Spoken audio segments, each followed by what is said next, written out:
OK, we're back now with our top story, those leaked messages that suggest the Health Secretary, Matt Hancock, rejected the advice of the Chief Medical Officer to test all residents entering care homes. We're going to get the view of the Shadow Chief Secretary to the Treasury. He's going to talk about government money waste, financial waste. But first of all, Pat McFadden, we want to talk to you about what you make of this Matt Hancock situation and these revelations in the Daily Telegraph, if proved to be true. Well, it's important to remember that even in the early days of the pandemic, people knew that care homes were very vulnerable. There's a lot of frail and elderly people in them. And my Labour colleague Peter Kyle, for example, raised as early as March 2020 protection for care homes. And he was given the brush off at the time. And we were told that there was a protective ring around care homes. But if this morning's story in the Daily Telegraph is true, it would suggest there was a very big hole in that protective ring, because that story suggests that even though the Chief Medical Officer said everyone going into care homes should be tested, and we were told that the government was following the science, that didn't happen, which left a pretty big gap in the defences. And that is particularly serious given what we knew even in the very early days of the pandemic about the vulnerability of elderly people and residents of care homes. I should stress at this point, Matt Hancock's spokesperson has said this morning that those messages have been doctored and have been taken out of context. I just want to make that point perfectly clear for legal reasons. But I want to ask you, so Keir Starmer's come out and said even without the DUP support, the Labour Party will get behind the Windsor framework. I just wonder how that will work. If you've got the imposition of EU laws, the bare minimum of them, how will you impose that Stormont break if there is any concern if the DUP aren't sitting? Well, it's a good question. That this package that was agreed and announced on Monday isn't just about agreement here in Westminster, it's also about what happens in Northern Ireland.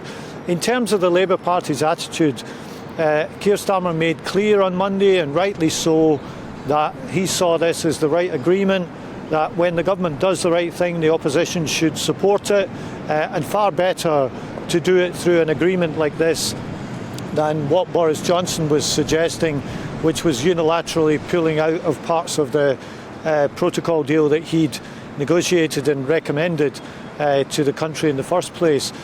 I think the Prime Minister is actually right to say that the DUP needs some time and space to consider this, and it's no wonder they want some time and space, because it's only 3 years ago they were told there'd be no checks and no forms and nothing like this. Boris Johnson told them all this and it wasn't true. So it's not surprising that they want to take their time to have a good close look at what was announced on Monday.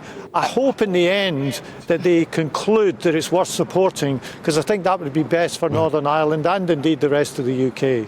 Pat, we want to talk about money now, and today you want to highlight 100 examples of wasteful government spending. So why wouldn't you trust Rishi Sunak with the purse strings?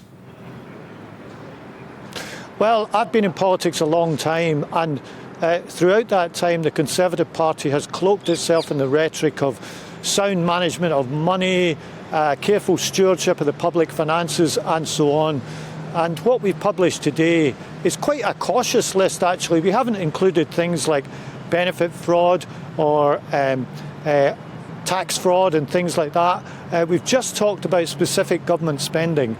And in that, we found 100 examples ranging from dodgy PPE deals to bad Ministry of Defence procurement to preparations over and over again for a no-deal Brexit that never happened, to the ludicrous example of Rishi Sunak spending £1 million on focus groups about himself. And it all adds up to a substantial amount of money. Yeah. And it matters because we're publishing this just before taxes go up for people and their energy bills go up at the beginning of next month. Pat, could I just respectfully, a lot of our viewers and listeners will want me to remind you of this. I mean, last time Labour was in power, of course, at the Treasury, there was that infamous note left in the cupboard saying, or whatever, the cupboard is bare.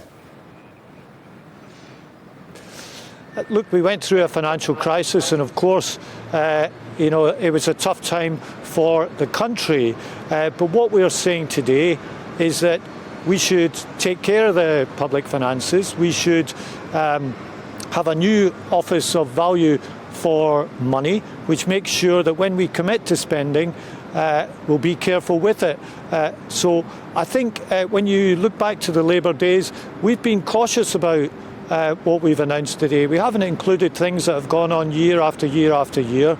We have simply talked about specific spending programmes that add up to a substantial amount of money. There'll always be some waste aiming in a budget that's £1 trillion in total, but there is a duty on ministers to try to make sure that that amount is as little as possible, and that's particularly true when you're putting taxes up, as this government is doing.